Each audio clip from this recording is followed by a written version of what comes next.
All right, let's pull back the curtain on something that's, absolutely essential in the world of finance, ISA 220. Think of it as the ultimate rulebook for making sure a financial audit is actually trustworthy. So let's dive in. But first, let me ask you a question. When you look at a company's big, glossy financial report, what is it that gives you that gut feeling of confidence? How do you really know you can trust the numbers staring back at you? Well, the answer really boils down to the quality of the audit behind that report. And behind every single top-notch audit, there's a super strict, detailed process. And that process, that blueprint for getting it right every time, that's exactly what ISA 220 is all about. So here's our game plan for today. We're going to start with why quality is just everything. Then, we'll meet the head chef of the audit, the partner, and we'll look at how they assemble their team, run the playbook, and perform those crucial final checks before anything goes out the door. First things first, why does this all matter so much?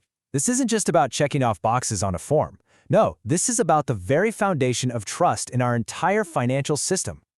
To really get our heads around this, let's use an analogy. I want you to think of an audit as a meal prepared at a 3-Michelin-star restaurant. The public, the investors, the regulators, we're all the diners. And we need to have absolute 100% confidence that every single ingredient is perfect and every single step in the kitchen is flawless. And ISA 220 is the specific recipe to make sure that happens. Now this brings us to a really important distinction. The whole restaurant chain, right? They have a giant master rulebook for quality across all their locations. In the audit world, that's called ISQM1. But ISA 220, what we're talking about today, is way more focused. It's the specific recipe for one single audit. This is so critical because it means the accountability isn't on some vague company policy. It's on the specific team preparing that one perfect dish for that one very important customer. Okay, so if the audit is this incredible meal, who's in charge of the kitchen? Well, that brings us to the most important person in this whole process, the engagement partner. They are, for all intents and purposes, the head chef. Now, the official definition says the engagement partner is the person who is ultimately responsible for the whole thing, the performance, the final report, all of it. Basically, their name is on the line. And the standard itself is crystal clear on this. I mean, it literally says the engagement partner shall take overall responsibility. There is zero wiggle room here. The buck stops with them, period. So what does that actually look like? Well, the partner is the head chef. They set the whole tone in the kitchen. They make sure their entire team, all the sous chefs and line cooks, knows the recipe inside and out. And that recipe includes all the professional standards and ethical rules. They've got to be involved from the very beginning to the very end. And when that final plate goes out, they're the one who gets the credit or the blame. But of course, a head chef is nothing without a fantastic crew and the absolute best ingredients. And that brings us to our next section, assembling the right resources. The standard actually breaks down what resources means into 3 key buckets. You've got your human resources, that's your skilled kitchen crew. Then technological resources, think of these as your state-of-the-art ovens and fancy kitchen gadgets. And finally, intellectual resources. These are the secret family recipes and special techniques that make the restaurant unique.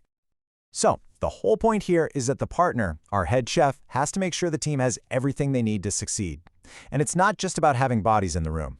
It's about having people with the right skills, giving them enough time to actually do the job right, and making sure they have the best tools to create that masterpiece of an audit report.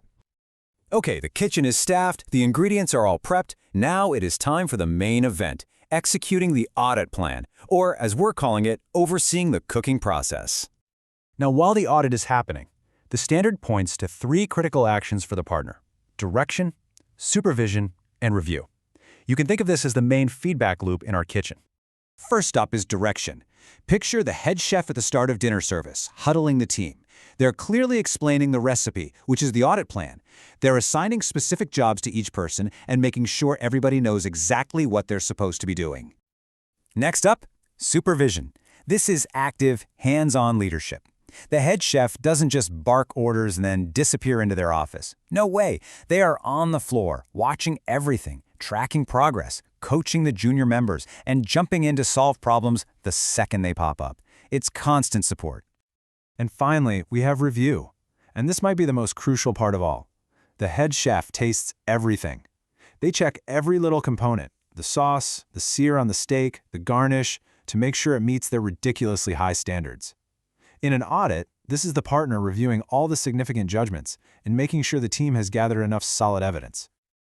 We're almost there. The dish is almost ready to go. But before anything leaves the kitchen like this, there are final, intense quality checks. And that's our last section. So for certain really important high-stakes audits, the rules require something called an engagement quality review. The official description calls it an objective evaluation of the team's most significant judgments and conclusions. So what does that really mean in our kitchen analogy? Well, imagine another master chef, someone just as skilled but from outside this kitchen, or maybe even a famous food critic, comes in for one last look. They're totally objective, they weren't part of the cooking process, so they can look at that final plate with fresh eyes and give it an honest, final check. And this step is absolutely non-negotiable. The rule is simple. The audit report cannot be dated. It can't be issued until this quality review is totally done. The dish does not leave the kitchen until that independent expert gives the final nod of approval. So after all the team's hard work, after all the internal reviews, and after that independent check, there's one last step. Our head chef, the engagement partner, takes one final look at everything. They have to personally determine that yes, quality has been achieved.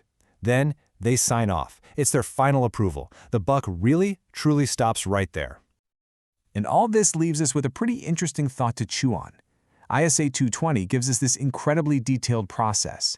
But is quality something you can achieve just by following the steps? Or is it more of a constant, never-ending pursuit that demands good judgment every single second? That, right there, is the real heart of quality management. Thanks for tuning in.